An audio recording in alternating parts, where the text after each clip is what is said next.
At pagka napatalsik nila si President Marcos, iuupo nila si Sara Duterte.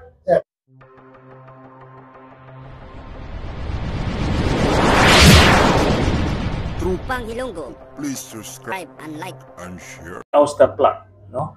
Naghahanap sila ng mga kadahilanan para i-ignite, i-agitate yung taong bayan, and hopefully makasungkit sila ng mga aktibong general o mga opisyal ng armed forces para matuloy yung kanilang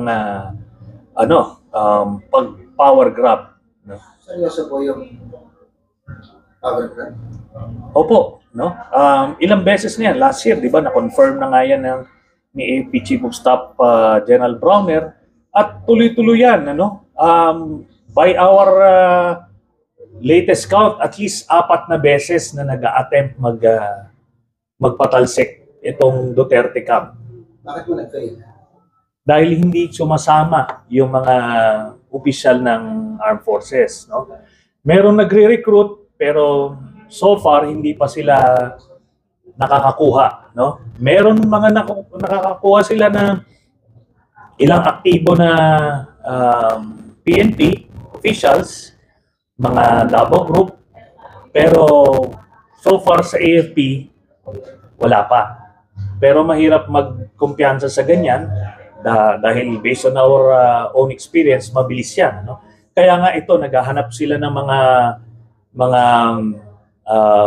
issues na pwedeng mag-agitate ng sandatahang lakas at ng taong bayan, and hopefully magkaroon sila ng kanilang version ng people power, coup d'etat, withdrawal of support, at kung ano man. Sir, ang narrative is dinoble ni Duterte ang sweldo ng pulis at nasyonalo during his term. Does it mean that equate to his popularity among the ranks? Maaring popular siya nung siya ay nakapwesto. We will concede that, no?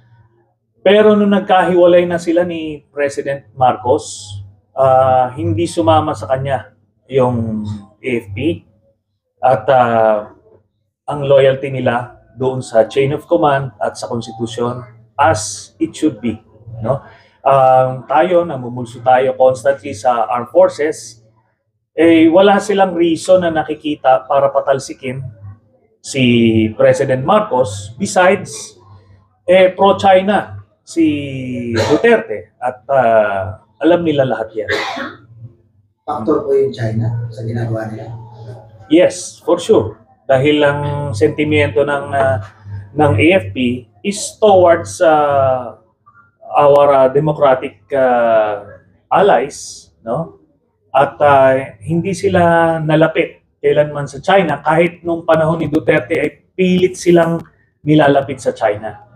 So, alam nila yung ganong mga galawan, at predominantly anti-China ang AFP. How extensive yung kanilang stabilization? It's very serious, no? Sabi ko nga, may mga nagre-recruit na mga kilalang personalidad na former senior officials of the AFP and the Duterte administration. Ano po mga identified na nag-recruit? Yes, meron. May Luceras sa Well, hindi po natin ma-share kasi constantly minomonitor pa sila. active, No, retired. retired military officer. Retired na konektado kay Duterte. O sa cabinet,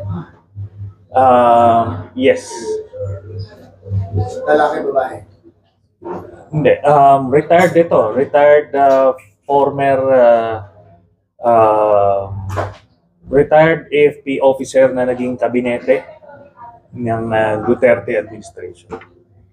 Pero sa tingin ko na-check na ito ng military. Ha? AFP. Na-check na ito. Yun ang nakakalap namin from our sources na minomonitor itong mga ito. May economic sabotage din po ba sila ginagawa? I believe, Well, based dun sa information na nakalap namin, mga Davao Group din yung mga nagmaniobra doon sa pag-increase ng presyo ng sibuyas, sukal at iba pa. So, they're also doing Isa that. pang Yes. Ako ay naniniwala na parte ng destabilization efforts itong ongoing hearing ni Senator Bato de la Rosa. Part ng kanilang communications plan ito yung nakikita nilang isang posibleng mag-agitate sa taong bayan at sa mga miyembro ng AFP, no? They're hoping to break through para matuloy na yung kanilang ouster plot, at pagka napatalsik nila si President Marcos, iuupo nila si Sara Duterte. Sir, medyo kahit may ignorance o innocence, paano mapapatalsik ang Pangulo through that Bato investigation? Ito, part lang ito ng communications plan, no? Ito para painitin at paingayin ng gusto at ididikit diyan yung yung economic situation natin. So maghahanap sila ng paraan para nga mahila nila, makumbinsi nila ng taong bayan na umaklas, no? At more importantly, para makakuha sila ng suporta sa AFP.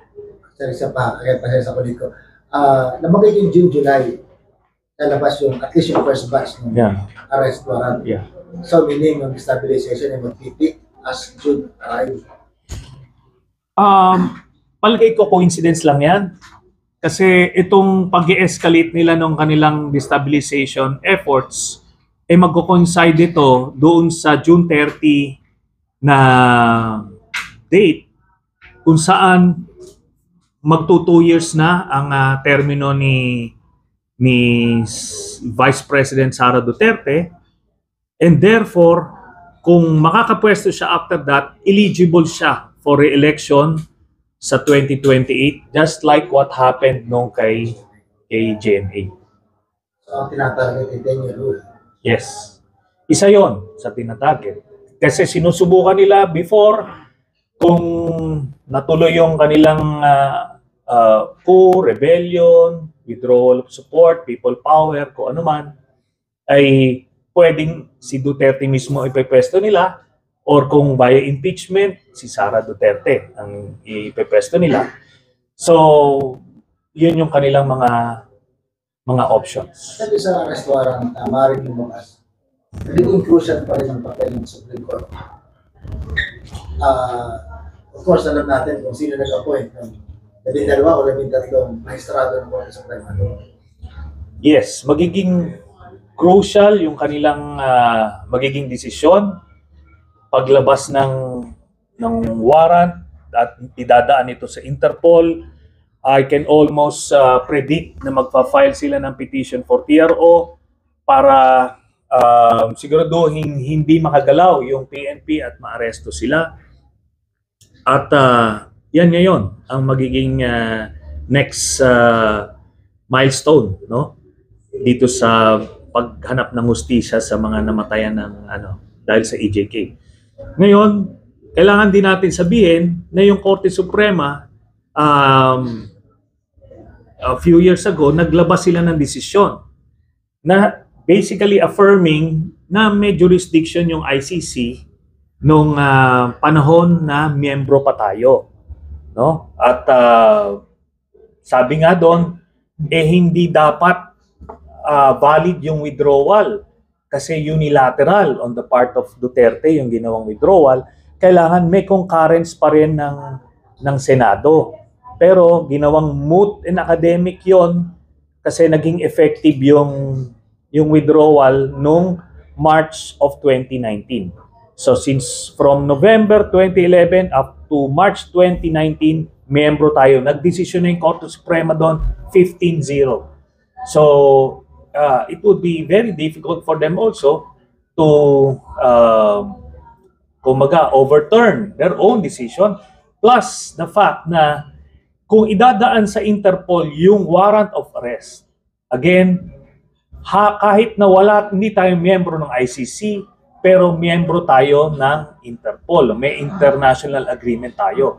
Ang ICC naman may cooperation agreement with Interpol, kaya pwede sila magpasa ng red notice diyan.